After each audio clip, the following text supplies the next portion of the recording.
Okay, dear students, since 5 to 6 classes, we were explaining about the genetic engineering. Within that, various tools we have explained. After completion of those various tools, very recently, that means in case of last video, I was talking related with the steps involved in recombinant DNA technology. Is it right? So in that step, I have told that DNA is to be isolated. How DNA could be isolated? The steps involved in isolation of genetic material already we have explained. How to cut the DNA and how to cut the plasmid at that point of time.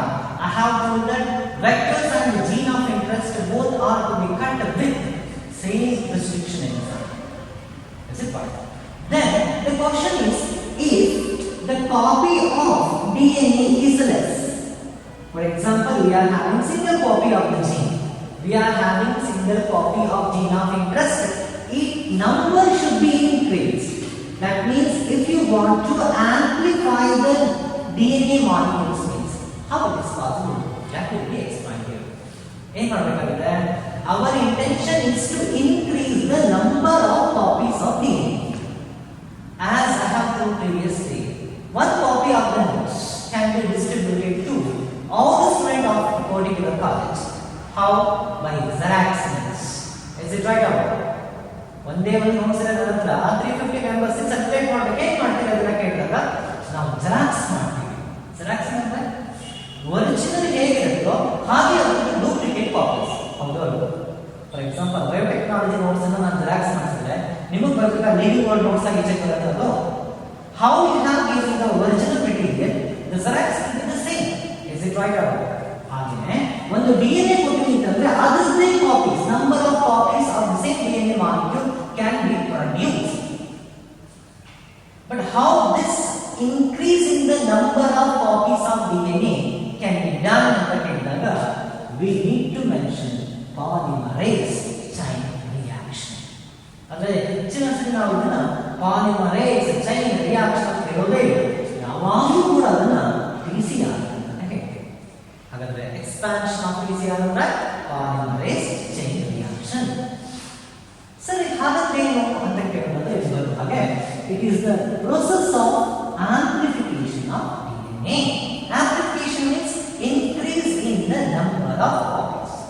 So our word ನೆನಪಾಗ್ತದೆ, it is not possible for remind that particular word ಅನ್ನೋದಲ್ಲ, remember ಮಾಡ್ಕೊಳ್ಳೋಕ್ಕಾಗಲ್ಲ ಅನ್ನೋದಲ್ಲ. It is a process of increase in the number of copies of DNA. Either you can mention this as process of amplification of DNA molecule, otherwise it is a mechanism of increasing the number of copies of DNA. This technique of amplification, so called by the polymerase chain reaction, it was discovered in the year 1985 by one of the scientists called by the Carey. This belongs to USA. USA ಸೇರಿದಂತ ಕ್ಯಾರಿ is 1985 ಅಲ್ಲಿ DNA ನ copy ಮಾಡಕ್ಕಾಗುತ್ತೆ. ನಾವು ಎಲ್ಲದನ್ನು copy ಅಂತ ಹೇಳಿದ್ರೆ original ಹೇಗಿದ್ದು xerox ಹಾಗೆ ಇರುತ್ತೆ. ಇದು ಬಯೋಟೆಕ್ನಾಲಜಿ ಸಂಬಂಧಪಟ್ಟ ವರ್ಡ್ ಏನಲ್ಲ ಕಾಪಿ ಅಂತ ಹೇಳಿದ್ರೆ. ಹೌದು. ಫಾರ್ ಎಕ್ಸಾಂಪಲ್ ಯಾವುದೊಂದು ಒರಿಜಿನಲ್ DVD ಸಿಕ್ಕಿರುತ್ತೆ ಅಂದ್ರೆ ಮೂವಿದು ರಿಲೀಸ್ ಆಗೋದಕ್ಕಿಂತ ಮತ್ತೆ ಸಿಕ್ಕಿದೆ ಅಂತ ಅನ್ಕೊಳ್ಳಿ. ನೂರಾರು ಕಾಪಿ ಮಾಡಿ ಎಲ್ಲರಿಗೂ ಹಂಚಿಬಿಡ್ತೀವಿ. ಹೇಗೆ ಡೂಪ್ಲಿಕೇಟ್ ಮಾಡೋದು. ಡೂಪ್ಲಿಕೇಟ್ ಮಾಡಿದಾಗ ಒರಿಜಿನಲ್ ಮೂವಿ ಯಾವ್ದಿರುತ್ತೋ ಅದೇ ಮೂವಿ ತಾನೇ ಸಿಡಿದು ಬರಬೇಕಾಗಿರುತ್ತೋ ಡೂಪ್ಲಿಕೇಟ್ ಮಾಡಿದ್ರು. ಪ್ರತಿಯೊಂದು ಇನ್ಸ್ಟ್ರುಮೆಂಟೇಷನ್ ಅಲ್ಲೂ ಕೂಡ ನೀವು ನೋಡಿದ್ರೆ ಅದ್ರೆ ಡೂಪ್ಲಿಕೇಟ್ ಅಂತ ಗೊತ್ತಾಗುತ್ತೆ. ಎಷ್ಟೋ ಸರಿ ನಾವು ರೀಬೋಕ್ ಶೋ ಅಂತ ತಗೊಂಡಿರ್ತೀವಿ, ಮನೆ ಬಂದು ನೋಡಿದಾಗ ಗೊತ್ತಾಗುತ್ತೆ ಅದು ಬೀನೇ ಡಿ ಇರುತ್ತೆ, ರೀಡೋ ಅಂತ ಇರುತ್ತೆ, ಅದೇ ಸಿಂಬಲ್ ಅದೇ ಮಾಡ್ತೀವಿ, ಡೂಪ್ಲಿಕೇಟಿಂಗ್ ಅಂತಾನೆ ಹೇಳೋದು. ಡೂಪ್ಲಿಕೇಟ್ ಅಂತ ಹೇಳಿದ್ರೆ ಒರಿಜಿನಲ್ ಏನಿದೆಯೋ ಅದು ಜೆರಾಕ್ಸ್ ಆಗಿರುತ್ತೆ. ಹಾಗೆಯೇ ಒರಿಜಿನಲ್ ಏನೇ ಮಾಡೋಕ್ಕೋಸ್ಕರನೇ ನಮಗೆ ನಂಬರ್ ಆಫ್ ಕಾಪೀಸ್ ಏನು ಬರುತ್ತೆ ಅದು ಸೇಮ್ ಇರಬೇಕಾಗುತ್ತೆ. ಅದು process of amplification of DNA, process of increasing the number of copies of DNA, that is called by the polymerase chain reaction. Xerox ಮಾಡೋದಕ್ಕಾದ್ರೆ Xerox machine ಬೇಕು. ಮತ್ತೆ ಇಲ್ಲಿ ಹೇಗೆ ನೀವು process of polymerase chain reaction ಮಾಡ್ತೀರಿ ಅಂತ ಹೇಳಿದ್ರೆ PCR machine ಅಂತ ಹೇಳ್ತಾರೆ. PCR machine is the name of the device or instrument within which you can amplify the DNA molecule. ಯಾಕೆಂದ್ರೆ PCR machine ಅದೇ ವ್ಯತ್ಯಾಸ ಇದೆ. PCR is a reaction. PCR mission, which is an instrument. Because xeroxing is a process. Xerox, it is a mission. It's simple. Xerox ಮಾಡೋದಕ್ಕೆ ನಿಮಗೆ xerox mission ಹೇಳಬೇಕು. ಈ number of copies ಅನ್ನು ನೀವು ಮಾಡಬೇಕು ಅಂತ ಹೇಳಿದ್ರೆ ಅದಕ್ಕೆ ನಿಮಗೆ PCR mission ಬೇಕಾಗುತ್ತೆ. ಸರಿ, ನೆಕ್ಸ್ಟ್ ಎಷ್ಟು ಸ್ಟೆಪ್ ಅಲ್ಲಿ ಈ process of copying ಮುಗಿಯುತ್ತೆ ಹಾಗಾದ್ರೆ ಅಂತ ಹೇಳಿದ್ರೆ there are 3 steps called by the denaturation, primer annealing, primer extension. These are the 3 steps which are involved in polymerase chain reaction. More question. In polymerase chain reaction ಅಂತ ಹೇಳಿದ್ರೆ polymerase chain reaction means it is a process of amplification of DNA. Where it will be done? Within PCR mission. How many steps are needed? 3 steps are needed. What are those steps? Denaturation, primer annealing, primer extension. ಅದು ಏನಂತ ಮುಂದೆ ಗೊತ್ತಾಗುತ್ತೆ diagram ಬರ್ತದೆ. ತಲೆ ಕೆಡಿಸ್ಕೊಂಡು ಅರ್ಥ ಮಾಡ್ಕೊಳ್ಳೋದು ಏನಿಲ್ಲ. ಸರಿ, ಇಲ್ಲಿ 3 ಸ್ಟೆಪ್ ಮುಗಿದ್ರೆ ಒಂದು ಸೈಕಲ್ ಅಂತ ಕರೀತಾರೆ.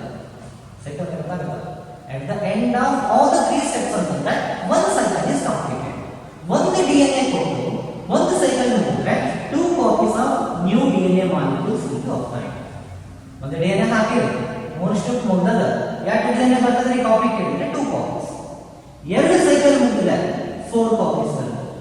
ಸರ್ ಇದರಲ್ಲಿ 20 ಸೈಕಲ್ ಮುಗಿದಾಗ ಅಂತಂದ್ರೆ 2 to the power 20 ಎಂದು ಎಲ್ಲಿ ಹೇಳಿದಾಗ 1,48,576 copies can be obtained. So ನನಗೆ 1.5 lakh ಬರಬೇಕು. ಅದರ ರೇಟ್ 1.5 lakh ಬರಬೇಕು. ನಿಯರ್ಲಿ ಎಷ್ಟು ಸೈಕಲ್ ರಿಪೀಟ್ ಆಗಬೇಕು ಅಂದ್ರೆ 20 ಸೈಕಲ್ ರಿಪೀಟ್ ಆಗಬೇಕು. 3 ಸ್ಟೆಪ್ ಮುಗಿದ್ರೆ 1 ಸೈಕಲ್. ಆದಂತ 20 ಸರಿ ಮುಗಿದ್ರೆ ಎಷ್ಟು ಕಾಪೀಸ್ ಬರುತ್ತೆ? ನಿಯರ್ಲಿ 1,48,576. ನೀವು ಇಂಟರ್ನೆಟ್ ನೋಡಿದ್ರೆ ಸ್ವಲ್ಪ ವ್ಯಾಲ್ಯೂಸ್ ಚೇಂಜ್ ಇದೆ, ಬಟ್ ಹಾಗಾದ್ರೆ 1.5 lakh ಬರುತ್ತೆ. ನಿಮಗೆ ವಿಡಿಯೋ ಬೇಕಾದ್ರೆ ತೋರಿಸ್ತೀನಿ ನಾನು. ಹಾಗಾಗಿ 3 steps are completed means it is the end of first cycle. Sir ಒಂದ್ಸರಿ ಮತ್ತೊಂದು ಸೈಕಲ್ ರಿಪೀಟ್ ಮಾಡಬೇಕು. ನೀವು ಎಷ್ಟು ಸೈಕಲ್ ರಿಪೀಟ್ ಮಾಡಬೇಕು ಅಂತ ಕೇಳಂಗಿಲ್ಲ. Depend upon your requirement, how many copies that will be, depend upon that you need to repeat this cycle. That's it. Okay. ಈಗ xerox ಮಾಡಬೇಕಾದ್ರೆ ಏನೇನು ಬೇಕು ಅಂತ ಕೇಳಿದ್ರೆ ಹೇಳ್ತಾರೆ. ಜೆರಾಕ್ಸ್ ಮಾಡಬೇಕಾದ್ರೆ ಕರೆಂಟ್ ಇರಬೇಕ್ರಿ, ಜೆರಾಕ್ಸ್ ಮಾಡಬೇಕಾದ್ರೆ ಜೆರಾಕ್ಸ್ ಮಿಷನ್ ಬೇಕು, ಜೆರಾಕ್ಸ್ ಮಾಡಬೇಕಾದ್ರೆ ನಮಗೆ ಪೇಪರ್ ಇರಬೇಕ್ರಿ, ಜೆರಾಕ್ಸ್ ಮಿಷನ್ ಇಂಕ್ ಇರಬೇಕ್ರಿ. ಇಷ್ಟೇ ಬಿಡೋದಿಲ್ಲ, ಒರಿಜಿನಲ್ ಮೆಟೀರಿಯಲ್ ಬೇಕು ನಿಮಗೆ. ಎಲ್ಲ ಕೊಟ್ಟು ಅದನ್ನೇ ಹೇಳಿದ್ರೆ ಅಂದ್ರೆ ಯಾವ್ದು ಜೆರಾಕ್ಸ್ ಮಾಡ್ತೀವಿ. ಅದಕ್ಕೆ ಹೇಗೆ ರಿಕ್ವೈರ್ಮೆಂಟ್ ಅಂತ ಇತ್ತು, PCR ರಿಕ್ವೈರ್ಮೆಂಟ್ ಅಂತ ಆಯ್ತು. ನಿಮಗೆ number of copies of DNA ನ ಇನ್ಕ್ರೀಸ್ ಮಾಡಬೇಕು ಅಂದ್ರೆ we need some basic requirements. Without using these requirement it is not possible to complete PCR reactions. So ಏನೇನು ಬೇಕು? ಮೊದಲನೇದು we should have DNA which is to be amplified. Original ಓದಿಸಿದಲ್ಲಿ ಅದಿಲ್ಲಾಂದ್ರೆ Xerox ಹೆಂಗ್ ಮಾಡೋದು ನಾವು? ಯಾವ DNA ಕಾಪಿ ಆಗಬೇಕಾಗಿರೋ ಆ DNA ಹತ್ರ ಇರಬೇಕು. For example this is the DNA molecule. This is set to be original DNA molecule. ಅಥವಾ ಇನ್ನೊಂದು ನೋಡಬೇಕಾದ್ರೆ ಯೂಸ್ ಮಾಡಬಹುದು ಟೆಂಪ್ಲೇಟ್ DNA ಅಂತ ಕರೀತೀವಿ. DNA which is to be amplified. ಯಾವುದೋ ಒಂದು ಸೆಲ್ಸ್ ಇಂದ DNA ನ ಐಸೋಲೇಟ್ ಮಾಡಿದ್ರೆ ಅದರದ್ದು ಒಂದು 5000 ಕಾಪೀಸ್ ಬೇಕು. ಆ ಒರಿಜಿನಲ್ DNA ಇದೆಯಲ್ಲ ಅದನ್ನ ಟೆಂಪ್ಲೇಟ್ ಅಂತ ಕರೀತೀವಿ. ಅಥವಾ DNA which is to be amplified ಅಂತ ಕರೀತೀವಿ. ಇನ್ನೊಂದು ಸಣ್ಣದೊಂದು ನ್ಯೂಕ್ಲಿಯೋಟೈಡ್ ಸ್ಟ್ರಾಂಡ್ ಬೇಕು. ಅಂದ್ರೆ small sequence of the DNA or RNA ಎರಡು ಇದೆ. RNA PCR ಅಂತ ಇದೆ, ಬಟ್ ಕಾಮನ್ ಆಗಿ ನಾವು ಹೇಳ್ತಾ ಇರೋದು ಎ ಸ್ಮಾಲ್ ನ್ಯೂಕ್ಲಿಯೋಟೈಡ್, ಆಲಿಗೋನ್ಯೂಕ್ಲಿಯೋಟೈಡ್. ಆಲಿಗೋ ಅಂದ್ರೆ ಫ್ಯೂ ಅಂತ ಅರ್ಥ. Small fragment of the primer which is needed. ಎಷ್ಟು ಇರಬೇಕಾಗಿದೆ? ಸ್ಮಾಲ್ ಕಾಣಿಸ್ತಿಲ್ಲ, ನಾಲ್ಕು ಬರೆದಿದ್ದೀವಲ್ಲ, ಸ್ಮಾಲ್ ಆಲಿಗೋನ್ಯೂಕ್ಲಿಯೋಟೈಡ್. DNA ದಾಗೂ ಆಗುತ್ತೆ, RNA ದಾಗೂ ಆಗುತ್ತೆ. ಬಟ್ ಇಲ್ಲಿ ಬಂದಿರೋದು DNA ಅಂದ್ರೆ a small fragment of the nucleotide which is about only 20 base pair. 20 base pair ಗೊತ್ತಾಗುತ್ತಲ್ಲ, A B G C ಅಂತ count ಮಾಡಿದ್ರೆ ಆ ಸೀಕ್ವೆನ್ಸ್ ಒಳಗಡೆ ಒಂದು 15 ರಿಂದ 20 ಬರಬೇಕು. ಇಷ್ಟು ಸಣ್ಣದು fragment which is required for us. Sir ಅದು DNA ಫ್ರಾಗ್ಮೆಂಟ್ RNA ಅಂತ ಹೇಳಿದ್ರೆ RNA ಇದೆ, DNA ಇದೆ. RNA PCR ಅಂತ ಅವೈಲೇಬಲ್ ಗೊತ್ತಿರಲಿ ನಿಮಗೆ. ಹಾಗಾಗಿ DNA ಇದೆ, ಅದಕ್ಕೆ ಆಲಿಗೋನ್ಯೂಕ್ಲಿಯೋಟೈಡ್ ಅಂತ ಬರುತ್ತೆ. A small unit of the nucleotide, small fragment of the nucleotide. ಅದಕ್ಕೆ ಎಷ್ಟು ಬೇಕಂದ್ರೆ 2 2 oligonucleotide primers are required. So ಎಷ್ಟು ಇದಾವೆ ಅಂತ ಹೇಳಿದ್ರೆ and 20 base pairs are very small unit of nucleotide. How many of them are needed? Right? 2 of them are required.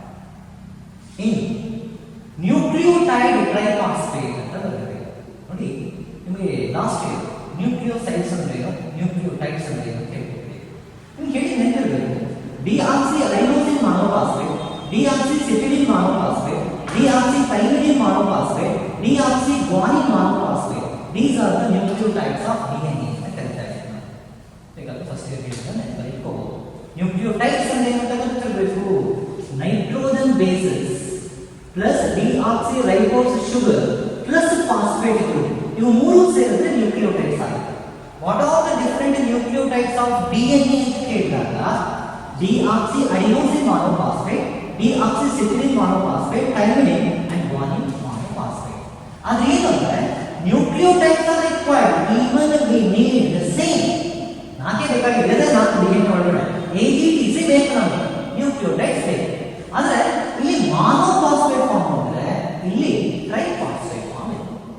General ಆಗಿ ನಾವು ಬರೆಯೋದು DAMP, DCMP, DTMP, DGMP ಅಂತ ಹೇಳಿ. M ಅಂದ್ರೆ ಮಾನೋಫಾಸ್ಫೇಟ್ ಅಂತ ಅರ್ಥ. ಆದ್ರೆ ಇಲ್ಲೂ ತಗೊಂಡಿದ್ದು ನ್ಯೂಕ್ಲಿಯೋಟೈಡ್, ಇಲ್ಲಿ ಒಂದು ನೈಟ್ರೋಜನ್ ಬೇಸಿಸ್, ಬಟ್ ಡಿಫರೆನ್ಸ್ ಇಷ್ಟೇ, ಡಿಆಕ್ಸಿ ಅಡಿನಿನ್ ಟ್ರೈಫಾಸ್ಫೇಟ್. ಅಲ್ಲಿ ಮಾನೋಫಾಸ್ಫೇಟ್ ಇದೆ, ಅಲ್ಲಿ ಫಾಸ್ಫರಸ್ 3 ಇದೆ. Deoxythymidine triphosphate, deoxyguanine triphosphate, deoxycytidine triphosphate. That means we need a short strand of the nucleotide, so called by the name primers. Then we need all 4 nucleotides in triphosphate form. Next, magnesium ions ಬೇಕು.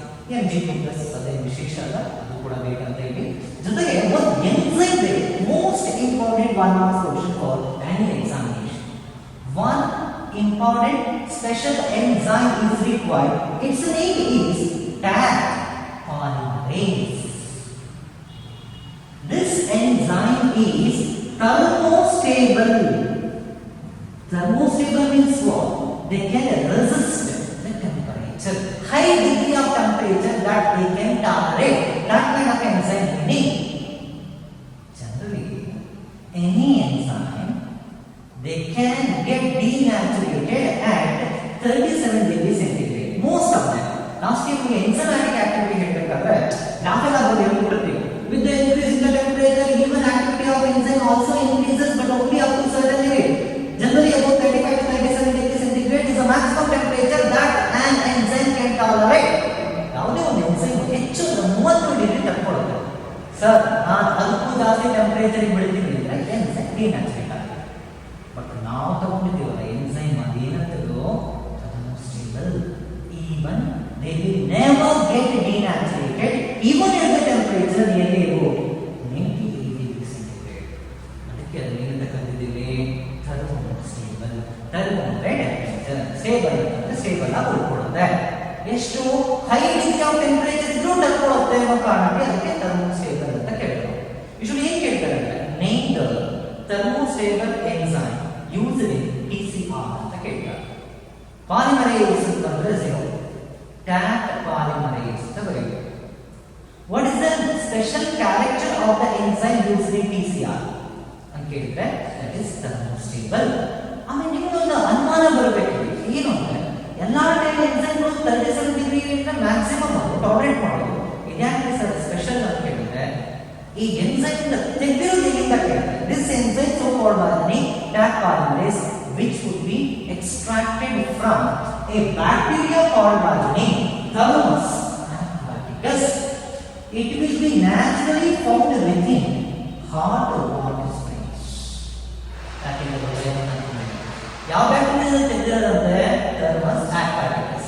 ಅದು ಎಲ್ಲಿರುತ್ತಂತೆ hot water springs ಅಲ್ಲಿ ಇರುತ್ತಂತೆ. Hot water springs ಅಲ್ಲಿ survive ಆಗೋ ಬ್ಯಾಕ್ಟೀರಿಯಾದಿಂದ ತೆಗೆದಿರೋ enzyme ಆಗಿರೋ ಕಾರಣಕ್ಕೆ naturally they would be gifted with this tolerance of temperature. Hence this enzyme will be used.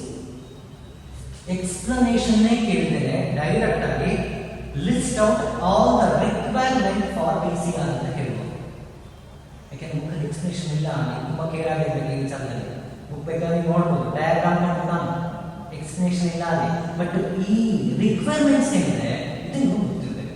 ಏನ್ ಬೇಕು PCR ಅಂದ್ರೆ ಏನೇ ಬೇಕಪ್ಪ ಅಂತ ಕೇಳಿದಾಗ ಸರ್ DNA ಬೇಕು. ಯಾವ DNA ಕಾಪಿ ಆಗಬೇಕಾಗಿತ್ತು ಆ DNA ಗೆ small fragment of the nucleotide is required, primers ಅಂತ ಕರೀತಾರೆ. ಅದರಲ್ಲಿ ಎರಡು ಬೇಕು.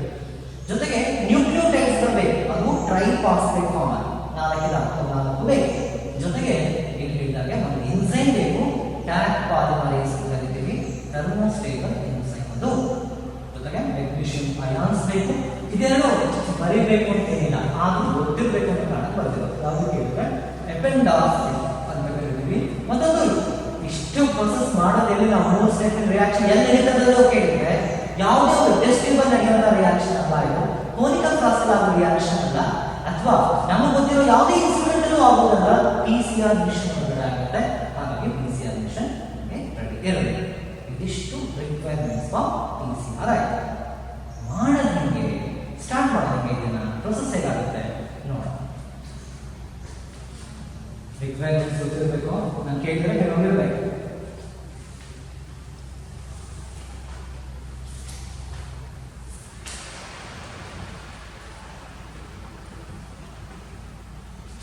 ಅದೇನೋ ಎಪೆಂಡಾಫ್ ಟ್ಯೂಬ್ ಅಂತ ಬರ್ತದೆ. ಹೀಗೆ ನೋಡೋದಕ್ಕೆ ಒಂದು ಆರ್ಡಿನರಿ ಆಂಪ್ಯೂಲ್ಸ್ ತರ ಕಾಣಿಸುತ್ತೆ, ಅಥವಾ ಈ ತರ ಇರ್ತದೆ. ಇಲ್ಲೆಲ್ಲ ಮಾರ್ಕಿಂಗ್ ಇರ್ತದೆ, ಅಂದ್ರೆ ಎಷ್ಟು ಎಲ್ಲಿ ಸೊಲ್ಯೂಷನ್ ತಗೊಳ್ತಾ ಇದ್ದೀವಿ, ಎಷ್ಟಿದೆ ಕಂಟೆಂಟ್ ಅದನ್ನು ತೋರಿಸೋದಕ್ಕೆ ಈ ರೀತಿ ಮಾರ್ಕಿಂಗ್ ಇರುತ್ತೆ. ನಾವು ಇದ್ರೊಳಗೆ ಏನು ಹಾಕೋದು, ಎಪೆಂಡಾಫ್ ಟ್ಯೂಬ್ ದಟ್ ಇಸ್ ರೆಡಿ. ನಾವು ಎಪೆಂಡಾಫ್ ಟ್ಯೂಬ್ ಒಳಗಡೆ ನಾವು ಏನೇನು ರಿಕ್ವೈರ್ಮೆಂಟ್ ಹಾಕಿದೀವೋ ಅದೆಲ್ಲವನ್ನು ಇದಕ್ಕೆ ಹಾಕ್ಬೇಕು. ಏನೇನು ಹಾಕ್ತೀರಿ, DNA which is to be copied ಅದನ್ನು ಹಾಕಬೇಕು. ಜೊತೆಗೆ small unit of the nucleotide so called by the name primers that is to be added. ಆಯ್ತು ಸರ್, ಮುಂದೆ ಮೆಗ್ನೀಷಿಯಂ ಅಯಾನ್ ಹಾಕಬೇಕು. ಜೊತೆಗೆ ATP, GTP, CTP, TP ಎಲ್ಲ ಅಂದ್ರೆ guanosine, adenine, thymine, cytosine triphosphate form ಅಲ್ಲಿ ಆಡ್ ಮಾಡಬೇಕು. ಇಷ್ಟು ಮಾತ್ರ ಅದನ್ನು ಬಿಡಿಲ್ಲ, ಒಂದನ್ನು ಮರಿಲೇಬಾರದು. ಯಾವುದು ಕೇಳಿದ್ರೆ ಟ್ಯಾಗ್ ಪಾಲಿಮರೇಸ್. ಇದಿಷ್ಟನ್ನು ನೀವು ಒಳಗಡೆ ತಗೋಬೇಕು. ಯಾವ್ದೊಳಗಡೆ, ಎಪೆಂಡಾಫ್ ಟ್ಯೂಬ್ ಒಳಗಡೆ. Sir, all the content that already we have taken inside the Eppendorf tube. ಈಗ ಅದನ್ನ ರಿಯಾಕ್ಷನ್ ಮಿಕ್ಸ್ಚರ್ ಅಂತ ಕರೀತಾರೆ. Then what is reaction mixture with respect to PCR ಅಂತ ಹೇಳಿದ್ರೆ all the requirements that was taken inside the Eppendorf tube that will be called by the name reaction mixture. Mixture ಬೇರೆ ಬೇರೆ ಇರ್ಬೋದು, mixture homogeneous, ಹೆಟೆರೋಜಿನಿಯಸ್ mixture ಅಂತ ಕರೀತಾರೆ. ನಮ್ಗೆ ಆ mixture ಎಲ್ಲ ಬೇಕಾಗಿಲ್ಲ. ಇಲ್ಲಿ ನಾವು PCR ಮಿಷನ್ ಬಿಟ್ಟು ಒಳಗಡೆ ಏನೇ ತಗೊಂಡಿದ್ವಿ, ಎಲ್ಲ ಕಂಟೆಂಟ್ ಏನಿದಾವೆ ಅದಷ್ಟು ತಗೊಂಡಿದ್ದೀನಿ. It is ready now. That will be called by name reaction mixture. Composition of reaction mixture ಅಂತಂದ್ರೆ DNA which is to be amplified, primers, ಜೊತೆಗೆ primers, apart from this nucleotide triphosphate, magnesium ion, tag polymerase. This is the content of reaction mixture. ಆಮೇಲೆ ಈ PCR ಮಿಷನ್ಗೆ ಥರ್ಮೋಸೈಕ್ಲರ್ ಅಥವಾ thermal ಸೈಕ್ಲರ್ ಅಂತ ಕೂಡ ಕರೀತಾರೆ. Sir, PCR ಮಿಷನ್ಗೆ ಥರ್ಮಲ್ ಸೈಕ್ಲರ್ ಯಾಕೆ ಕರೆಯೋದು? ನೋಡಿ, 3 ಸ್ಟೆಪ್ಸ್ ಇದೆ. PCR ಒಳಗಡೆ ನಡೆಯುವಂಥ ರಿಯಾಕ್ಷನ್ 3 ಸ್ಟೆಪ್ಸ್ ಇದೆ. At each step different temperature will be maintain. You can go to that. 3 step ಇದೆ ತಾನೆ. ಡಿನ್ಯಾಚುರೇಷನ್ ಅಂತ ಇದೆ, ಓಕೆ ಫೈನ್. ಅನೀಲಿಂಗ್ ಅಂತ ಇದೆ, ಹಾಗೆ ಲಾಸ್ಟ್ಗೆ ಪ್ರೈಮರ್ ಎಕ್ಸ್ಟೆನ್ಷನ್ ಬರುತ್ತೆ. 3 ಬೇಕಾದ್ರೆ ಚೆಕ್ ಮಾಡಿ ನೋಡಿ, ಬೇರೆ ಬೇರೆ ಟೆಂಪರೇಚರ್ ಇರುತ್ತೆ. ಡಿನ್ಯಾಚುರೇಷನ್ಗೆ ಬೇಕಾಗೋ ಟೆಂಪರೇಚರ್ ಬೇರೆ, ಅನೀಲಿಂಗ್ಗೆ ಮೇಂಟೈನ್ ಆಗಬೇಕಾಗೋ ಟೆಂಪರೇಚರ್ ಬೇರೆ, ಎಕ್ಸ್ಟೆನ್ಷನ್ಗೆ ಬೇಕಾಗೋ ಟೆಂಪರೇಚರ್ ಬೇರೆ. ಅಂದ್ರೆ ಒಂದು DNA ಅದರ ಕಾಪೀಸ್ ಇನ್ಕ್ರೀಸ್ ಆಗಬೇಕು ಅಂತಂದ್ರೆ ಆ PCR ಮಿಷನ್ ಅಲ್ಲಿ 3 ಸ್ಟೇಜ್ ಅಲ್ಲಿ 3 ಬೇರೆ ಬೇರೆ ಟೆಂಪರೇಚರ್ ಮೇಂಟೈನ್ ಮಾಡಬೇಕಾಗುತ್ತೆ. ಅದೇ ಕಾರಣಕ್ಕೆ ಇದನ್ನ ಥರ್ಮಲ್ ಸೈಕ್ಲರ್ ಅಂತ ಕರೀತಾರೆ. At the end of 3 steps, this is said to be a cycle. Then each step is having its own temperature ಅಂತ ಹೇಳಿದಾಗ ಥರ್ಮೋ, ಅದಕ್ಕೆ ಥರ್ಮಲ್ ಸೈಕಲ್ ಅಂತ ಕೂಡ ಕರೀತಾರೆ. This is known by the name thermal cycle because in each step of the PCR, different temperature will be maintained. Fine. Next, ಒಂದೊಂದೇ step ಅನ್ನು ನೋಡೋಣ. ನಾವು ಏನು ಮಾಡಿಲ್ಲ ಅಂದ್ರೆ PCR ಮಿಷನ್ ಡಯಾಗ್ರಾಮ್ ಬರೆಯೋದು ಸ್ವಲ್ಪ ಕಷ್ಟ ಆಗುತ್ತೆ. ನಿಮ್ಮ ಕನ್ವೀನಿಯನ್ಸ್ಗೋಸ್ಕರ ಒಂದು ಡಯಾಗ್ರಾಮ್ ಬರ್ತಿರ್ತೀವಿ, ಬಟ್ PCR ಈ ಥರ ಇರುತ್ತೆ. PCR ಹಾಗೆಲ್ಲ ಬರೀ ಕೈಗೆಲ್ಲ ತೋರಿಸೋಕ್ಕಾಗಲ್ಲ, ಫೋಟೋ ತೋರಿಸ್ಕೋಬೇಕು. ಅದು ನಿಮ್ಮ ಅನುಕೂಲಕ್ಕೋಸ್ಕರ ಹಿಂಗಂತೂ PCR ಇರೋದು ಚಾನ್ಸ್ ಇದೆ. ಇದೆ ಅಂತ ಅನ್ಕೋಣ, ನಿಮ್ಗೆ ಅರ್ಥ ಆಗೋದಕ್ಕೋಸ್ಕರ. ಎಪೆಂಡಾಫ್ ಟ್ಯೂಬ್ ರೆಡಿ ಇದೆ. ಏನು ಮಾಡೋಣ, PCR ಒಳಗಡೆ ಎಪೆಂಡಾಫ್ ಟ್ಯೂಬ್ ಅನ್ನ ಹಾಕೋಣ. ಖಾಲಿ ಅಲ್ಲ, ಅದು it is having different content, so called by reaction mixture. ಈಗ ಫಸ್ಟ್ ಸ್ಟೆಪ್ ಮಾಡಬೇಕು. ಏನು ಫಸ್ಟ್ ಸ್ಟೆಪ್ ಮಾಡೋದು ಅಂತಂದ್ರೆ, ಫಸ್ಟ್ ಸ್ಟೆಪ್ ಯಾವುದು ಅಲ್ಲಿ? ಡಿನ್ಯಾಚುರೇಷನ್ ಇದೆ. ಸರಿ, what is mean by denaturation? How it is to be done? Okay, the depend of you is already catch. PCR machine start ಮಾಡಿ. ಯಾಕಂದ್ರೆ ಟೆಂಪರೇಚರ್ ಸೆಟ್ಟಿಂಗಿಗೋಸ್ಕರ ಒಂದು ಇಂಪಾರ್ಟೆಂಟ್ ಪಾರ್ಟ್ ಇದೆ ಅಲ್ಲಿ, ಟೆಂಪರೇಚರ್ ರೆಗ್ಯುಲೇಷನ್ ಮಾಡೋದಕ್ಕೆ. ಅದು ನೀವೇನು ಮಾಡ್ತೀರಾ ಅಂತಂದ್ರೆ ಟೆಂಪರೇಚರ್ ಸೆಟ್ ಮಾಡಬೇಕು. ಡಿನ್ಯಾಚುರೇಷನ್ ಸ್ಟಾರ್ಟ್ ಆಗಬೇಕಂದ್ರೆ ಟೆಂಪರೇಚರ್ ಸೆಟ್ ಮಾಡಬೇಕು, ಜೊತೆಗೆ ಟೈಮ್ ಅನ್ನು ಕೂಡ ನೀವು ಸೆಟ್ ಮಾಡಬೇಕು. ಒಂದು ಟೆಂಪರೇಚರ್, ಇನ್ನೊಂದು ಟೈಮ್. ಸರ್, ಈಗ ಈ ಟೈಮ್ ನಾವು ಡೆಪೆಂಡ್ ಆಫ್ ಕೂಡ ಆಲ್ರೆಡಿ ಇನ್ಸರ್ಟ್. ಟೆಂಪರೇಚರ್ ಎಷ್ಟು ಮೇಂಟೈನ್ ಮಾಡೋಣ? 90 to 98 ಅಂತ ಕೇಳುತ್ತೆ.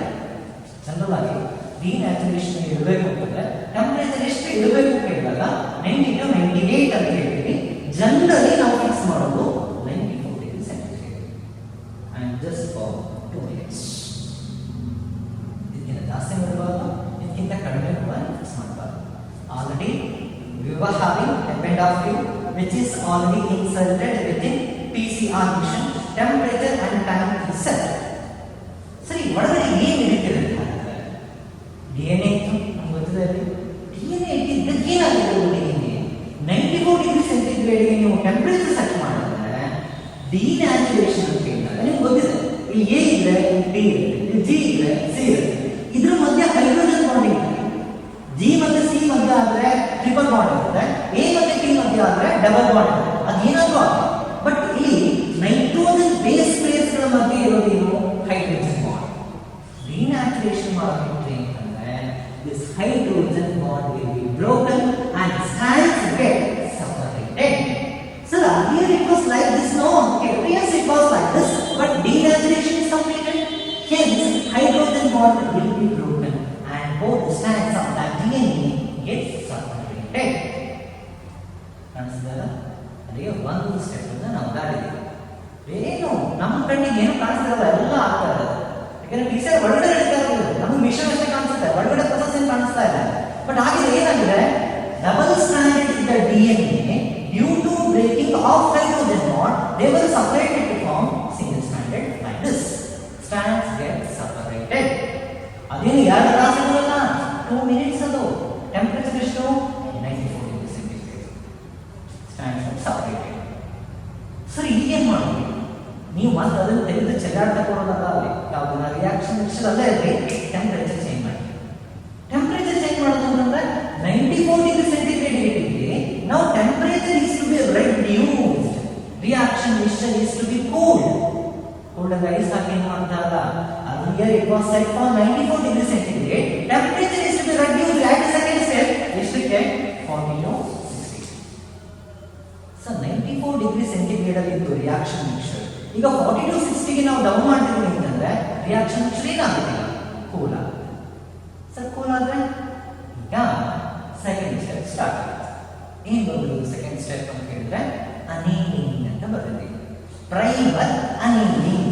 ಅನೀಲಿಂಗ್ ಅಂತ ಹೇಳಿದ್ರೆ ಜಾಯಿನಿಂಗ್ ಅಂತ ಅರ್ಥ. ವಾಟ್ ಇಸ್ ಅನೀಲಿಂಗ್ ಅಂತ ಹೇಳಿದ್ರೆ joining.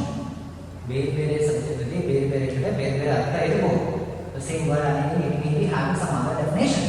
With respect to PCR means annealing refers to join. DNA separate ಆಗಿ ಕಾಣಿಸ್ತಾ ಇದೆಯಲ್ಲ, ಸಪರೇಟೆಡ್ ಸ್ಟ್ಯಾಂಡ್ ಕಾಣಿಸ್ತಿದೆ. ಅನೀಲಿಂಗ್ ಅಂತ ಹೇಳಿದಾಗ ಪ್ರೈಮರ್ ಜಾಯಿನಿಂಗ್ ಅಂತ 5' to 3' ಕಾಣಿಸ್ತಿದ್ಯಾ? ಯಾವುದೋ ಸಪರೇಟೆಡ್ ಚೇಂಜ್ ಮಾಡಿ ಗೊತ್ತಾಗಬೇಕು.